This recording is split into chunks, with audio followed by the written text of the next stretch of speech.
Okay, folks. Good afternoon. Good afternoon. How are you? Fine, great. Do you know when you go to a comedy gig, you're going to have to indulge me in this, because I've always wondered how it feels to introduce yourself.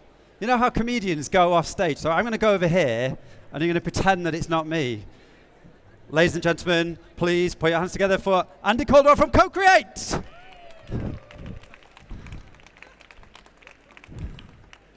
Feels slightly weird, I'm not going to lie, but thank you for indulging me. So I'm here to talk to you about motivation and why it matters. And CoCreate, we support leaders, teams, organizations going through change and transformation, which is basically every organization today. So it's quite good. We've got quite a big niche. And we know there's a lot of skills needed, human skills for change and transformation. We need trust. We need psychological safety. We need agility. We need resilience. But we'd argue that there's one thing that underpins all of those, and it's very small on the screen. Should have made it bigger, which is motivation. So I'm going to talk to you about why motivation matters and how understanding what drives you and other people can be a real game changer in enabling leaders, teams, organizations to navigate change. And I hope by the end of this, you've learned something, and spoiler alert, you've had an awkward conversation with the person sat next to you. But you knew that. You shouldn't have come to a learning and development talk if you didn't want to talk to the person next to you. So just get over that now, people. But before we start, I'm going to go somewhere slightly different. And I want you to imagine it's Saturday morning, you're lying in bed, your neighbour's woken you up, cutting the grass. So we know it's not winter, but imagine you're lying there thinking, why on earth would this person be cutting the grass at 7 a.m. Now I want you to have a quick conversation with the person next to you and just ask, what possible reasons could there be? And spoiler alert, I would like a few back. So I'm going to give you 30 seconds to have a quick conversation. Why might they be cutting the grass? Go.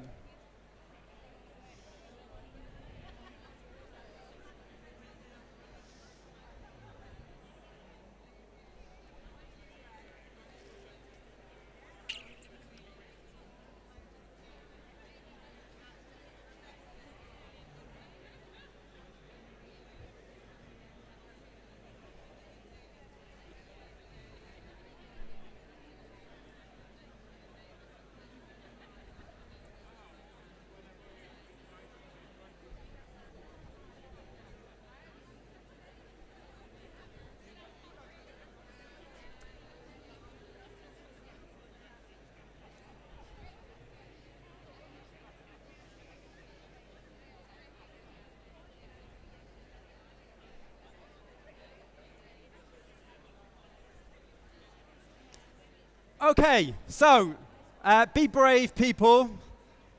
Just throw a few out. Why on earth might someone be cutting the grass at 7 a.m.? What reasons could there be? Just chuck them out, yeah. 2, beat the sun. Yeah, it's a hot day. Get ahead of it, yeah. Get out of the way, yeah. Just very task focused. Got to get it done, yeah. Had a fight with their wife. You really went into the story. And what are they? They feel bad. They're trying to make up. Okay, well, yeah, could be. What else? Yeah. Brand new lawnmower. Yeah, absolutely.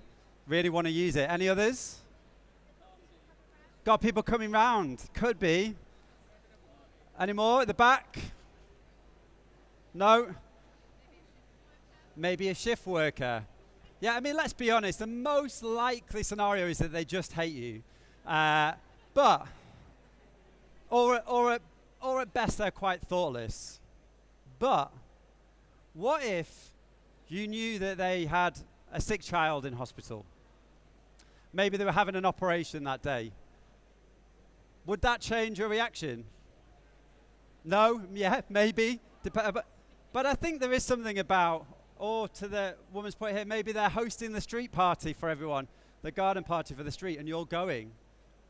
And the reality is, it's not really our behavior or other people's behavior that we judge, it's what's driving it. Stephen Covey told a very famous story of being on the tube in New York, and a man got on the tube and his kids were wild and out of control. And he sat there and he thought, I'm a leadership consultant, I should say something to this man. I'm glad it wasn't me with my 3 children. And so he said, sir, do you realize that your kids are causing chaos? Because they were stealing papers and they were interrupting people. And the man looks up at him and says, I guess you're right. I mean, we've just come from the hospital and their mother's just died. And I guess they don't know how to react, and neither do I. And that interaction gave rise to Stephen Covey's seek first to understand before you make yourself understood, which is an oldie but a goldie, right? And again, the truth is, when we know the intention, we may react differently. But when we don't understand why someone is doing what they're doing, we tend to run it through our own filter, our own motivational lens. Has anyone been watching Traitors this year? Right, no spoilers if you've not finished it, but Traitors is the best example of what happens when people run someone else's behavior through their own motivation. Why would they want that shield? Why would they vote for that person? Why would they withhold that? Why would they say that? Because they're looking at the person through their motivational map of the world. Infamous Scottish psychiatrist R.D. Laing said, we don't see the world as it is, we see it as we are. Now, why is that a problem? Have you ever found yourself, spoiler alert, you have, thinking or saying any of these things? Gosh, why is this person always taking over? Or, gosh, they're such a naysayer. Why are they so risk averse? Or, oh my gosh, this person just will not grasp the nettle. They're such a people pleaser. They say yes to everyone. Why don't they say no? Sorry if this is uncomfortable for you, if you're recognizing yourself. Why are they so critical all the time? They never praise. Why are they just so all over the show? Just focus, what are we trying to achieve here? Or, gosh, Mike, this person is always taking credit for everyone else's work. Now, thinking these things isn't wrong, but it shows that when we think these things, we don't understand why someone is doing what they're doing. And if we don't understand why they're doing what they're doing, if we don't understand their motivation, it's very hard to influence them. It's very hard to collaborate. It's very hard to get alignment on decisions. People leave the room saying yes but meaning no. And so we think about, why is this a problem? If we kind of play that forward into some of what we see in learning and development today. I mentioned at the start, many of you will be focused on these things, like agility, like psychological safety, like resilience, like emotional intelligence, like inclusive leadership. So here's one example. Amy Emerson, who coined the term psychological safety, said this: when there's high uncertainty and high interdependence, it's vital that we have psychological safety. And these conditions are not going away anytime soon. Which means work today is increasingly uncertain. You increasingly need people to collaborate across functions.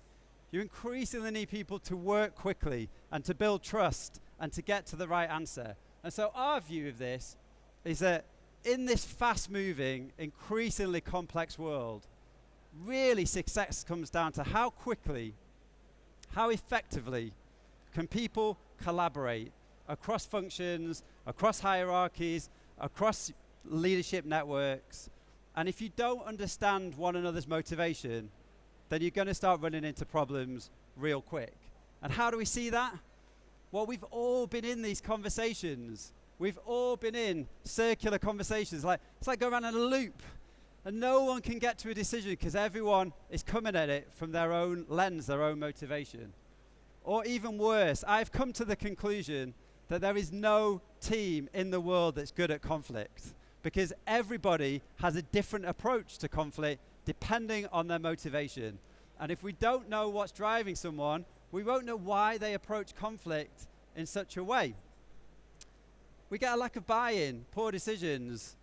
Ed Catmull, the founder, or co-founder, I should say, of Pixar, said this: if you have more honesty by the water cooler, he's American, or in the corridors rather than in the rooms where work gets done, then you have a problem.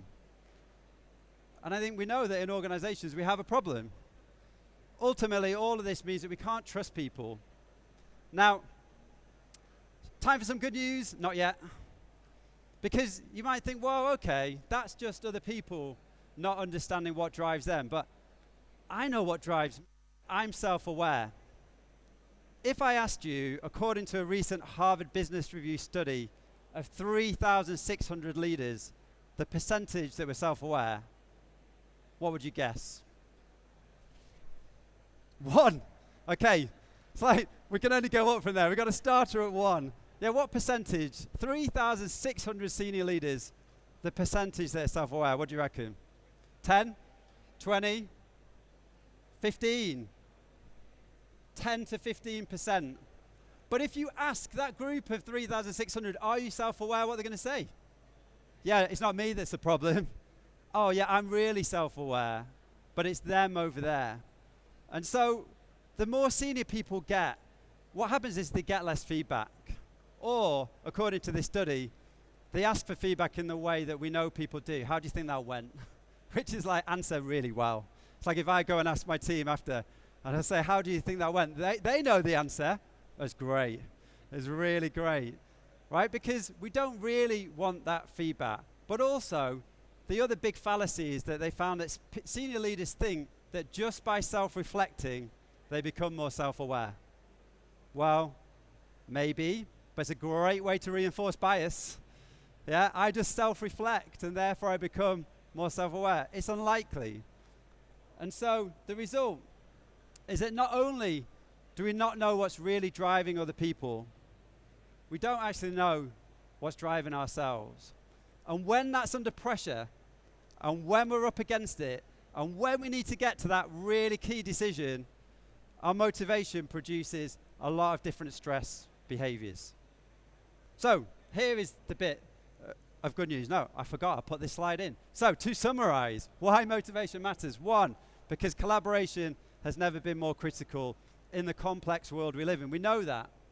And 2, because when we misunderstand other people's motivation, we damage collaboration. And 3, the low levels of self-awareness, especially at senior leadership level, are compounding the problem. So I'd like to introduce to you something that some of you will have heard of. It's a tool called the Enneagram, although really it should be pronounced Enneagram, but it just feels too weird saying that. Hands up, who's heard of the Enneagram before? Really not many people.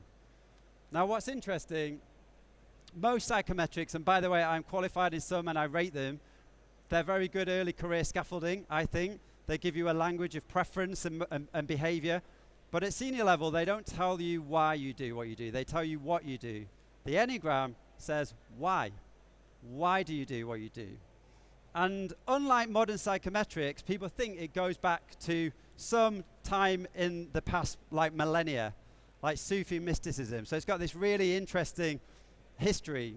And the word comes from 9 for is the Greek word for 9, and gram is the Greek word for type. So there's 9 types. And they all are driven by something different. And in a moment, I'm going to put them up, and this is the slightly uncomfortable bit. I'm going to ask you to turn to the person next to you and reflect on which one you may relate to. So, there's the strict perfectionist, the type 1.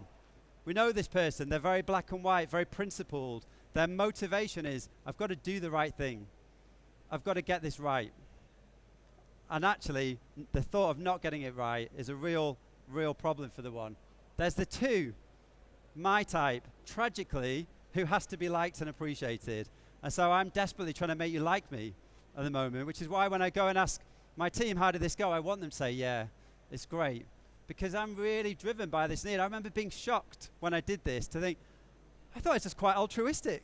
I thought I did things for people because I was just a good human. And it turns out, no. Actually, I'm just doing things so that people reciprocate and like me. And then I'm disappointed if they don't actually spot that they're meant to do something back for me.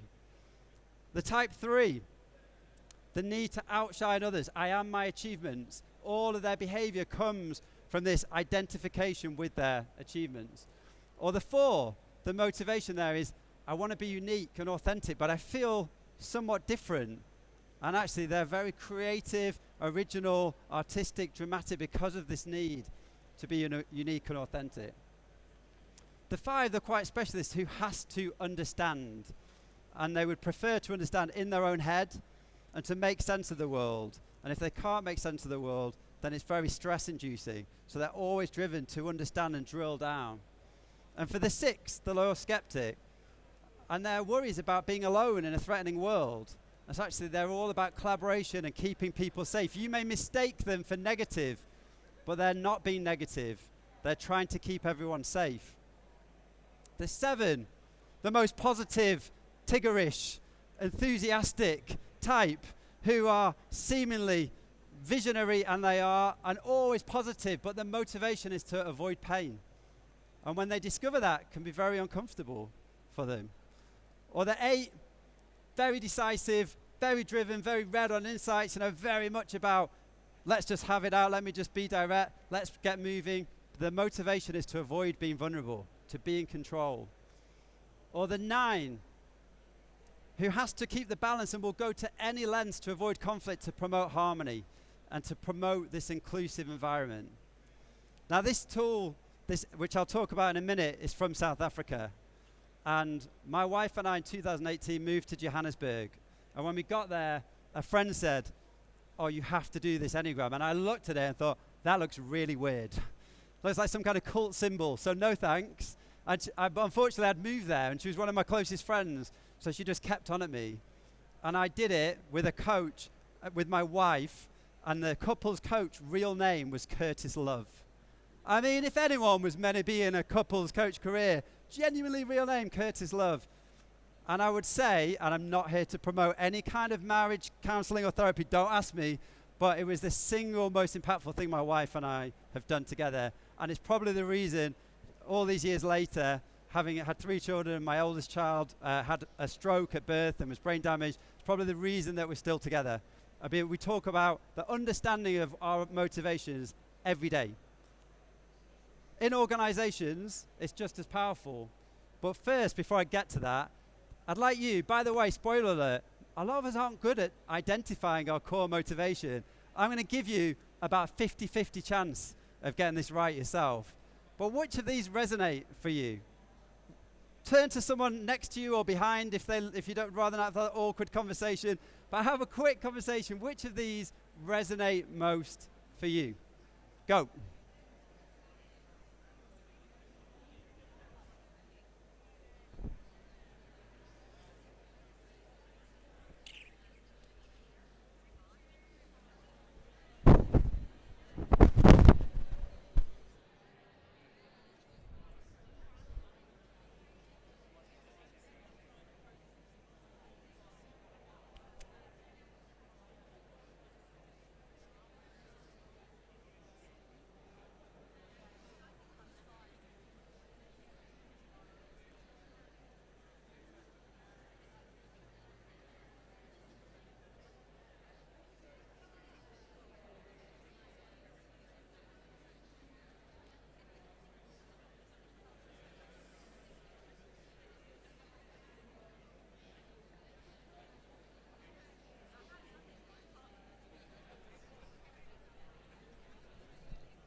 A 7.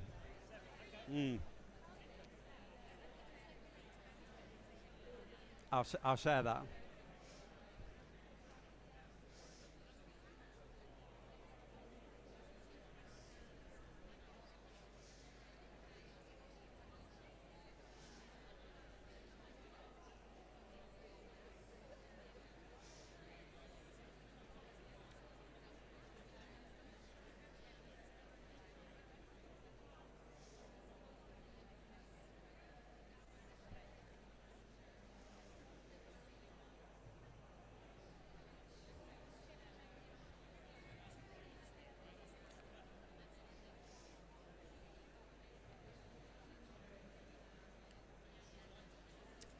Okay, folks. So I'm not going to ask you to share back what you think you are. But someone just said, what's your wife? So, I mean, we're into this is like therapy for me now, basically. But my wife is a 7. And so she has to experience it all. And when I go to her with a problem and say, could you just meet me in this problem? She's like, no, that's horrible. That's painful. Why don't we just look at the positives? Why don't we just talk about everything that could be going right? And as a 2, I want to be liked and appreciated. So I'm always meddling. And I always think I know what people need. And she's like, why do you always think you know what's good for me? And if you look at that in work, how often do the motivations cause problem? How often when someone is motivated to be in control and be strong and take over, is that going to be at odds with someone who suddenly has to outshine the rest and is like, whoa, you've just taken my platform away? And these motivations, we love this tool that I'm going to talk about because it goes very deep, but then it gets very practical because whatever we're motivated by shows up in really fundamental ways at work. So our motivation is going to impact how we make decisions. It's going to impact how we lead through change. What are we paying attention to? It's going to influence how we approach strategy, whether we're cautious, whether we're optimistic, whether we want to seize control of everything, whether we want a detailed plan because we've got to get it right. And crucially, and this is where we do a lot of work with it, how we handle conflict. If you think about the motivational need to be liked, that may run into the need to be authentic and express themselves openly. And we use this with leadership teams around the world and with leadership communities. And I had one CEO whose motivation was to be in control. And I asked him, can you just step out? And I'm going to ask your team to just do a line out based on how safe it is to challenge you as the chief exec. From this end, I would never, ever challenge him. It would be career limiting. Through to this end, yeah, I do it all the time. We have great arguments, great debates. He listens. If I go back to this slide, what happens? The other 8, who also is very strong, said, yeah, I would do it all the time. And every single other member of his team, I couldn't challenge him. He wouldn't listen. It would be too risky. And he was so shocked. He still tells me that 30 minutes was the most impactful part of his career. I do feel a bit offended because it was 2 days that we were with him. But there was something in that moment of just that realizing that what he thought was normal and a really healthy, robust approach to conflict, everyone else was experiencing as threatening and far too much, and they were not going to engage with it. And that team, some of the evaluation really showed how much they're now able to lean into conflict. So just to give you a bit more on this tool. So the IQ9 is a South African tool. So I discovered it living in Joburg. There's 2 kind of key products. It's not our tool. We're the biggest reseller of it in the UK. Weirdly, it's big in some places in the world that you wouldn't expect. So big in America, big in South Africa, obviously, really big in Denmark. Who knew? And really growing in China and other places around the world. And there's 2 key elements to it. And again, it's part of the reason we think it's really unique. One is you get an individual report which looks at, okay, well, what deeply drives you and how is that showing up in the way you lead, in the way you approach strategy. But also, let's run a collective picture, whether for a team or a leadership community. Let's look at what we're collectively motivated by and how that is going to influence the way that we challenge, debate, and operate together. So our kind of real pithy summary is, goes really deep, gets really practical. And we've used a lot of psychometric tools. We've never seen the results that we get with this one. So here's a quick example. Immediate Media, actually based just around the corner. I suddenly thought when I got here, I should have asked them to come. And we've been working with them. You wouldn't know necessarily Immediate, but you'd know a lot of their brands. And you'll recognize that a lot of their brands are traditional print media. So, big problem. Need to pivot, need to change, need to evolve towards digital and build online video, digital subscribers. And so we've been supporting them with the IQ9 for the last year. We've been working with the executive team for longer, and the CEO, it had such an impact for him and his team, he wanted to roll it out. So in a nutshell, when you take the test you can have an individual debrief, but if you want to go to scale, that can get quite expensive. But the good thing is you can just do type debriefs, and everyone of a certain type comes together and meets and starts to understand and learn from one another. So we did group coaching by these types, and then we prepare people to come into a workshop where they introduce their type, their motivation, and they look at what are the kind of misnomers we have about one another. How is this impacting the way we collaborate? And the great thing about the tool, as you might have seen on the weird shape, is each of the types has leadership stretches. That's why it's got that slightly weird cultish symbol, because actually each type is not a fixed point, it connects into others, and so we do a lot of work about leadership development and how do you find leadership stretch. We then looked at, so we talk about our approach being applied development. So what are the real problems that the client has? Let's bring them in. We don't believe that leadership should happen over here and then good luck, we hope you can apply it back in the day-to-day over here. We said no, like let's bring in the real challenges that you're facing and let's design a module where we're going to solve some of them and apply these insights about conflict or about change.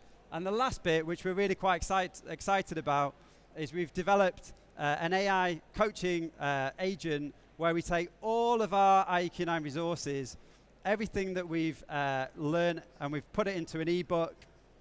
We give it to the client, but then they upload all of their team reports as well as a coaching set of instructions to AI, and they're able to then use it. So I'm meeting with someone tomorrow and they're both type 7s. Can you help me prepare for that conversation? So now equipping them to work with it on a day-to-day basis. So in a nutshell, 100% of them believe that it supported their development as a leader. That's pretty great. But we wanted more than that. 91% said, yeah, it's built more trust and psychological safety across that senior leadership cohort. And 91% believe it's actually increased the effectiveness of that senior leadership community. So we see those kind of returns and results from every organization we're using it with. We're using it across many different sectors, so media, technology, healthcare, management, consulting. Every time we're seeing these real impact, and I think a lot of it is senior leaders are like, okay, they come into it, I've done this before, I've done MBTI, I've done DISC, I've done Insights, I've done it, and then it's totally different, and it puts them all into a much more beginner mindset. I was going to show you a video, but the sound quality in here is really not great, so I don't know whether I risk it.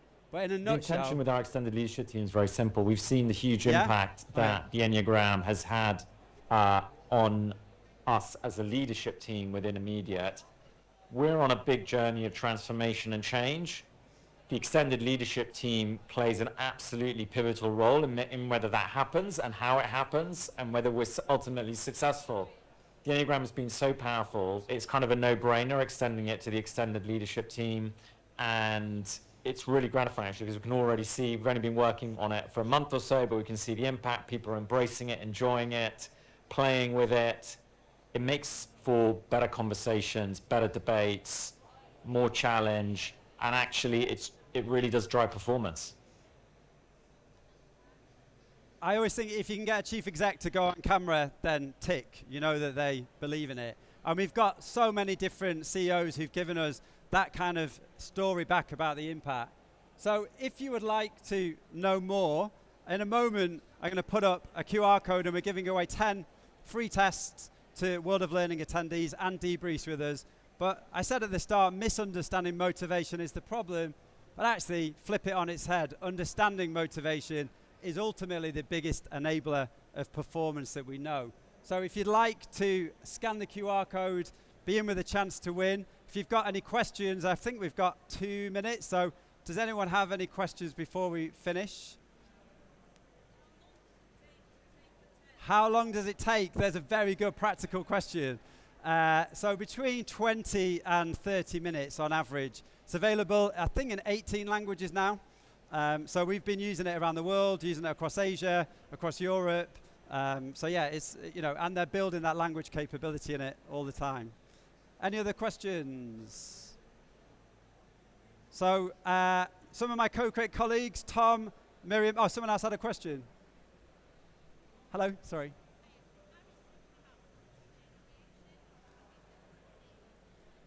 Across generations, how is it across generations?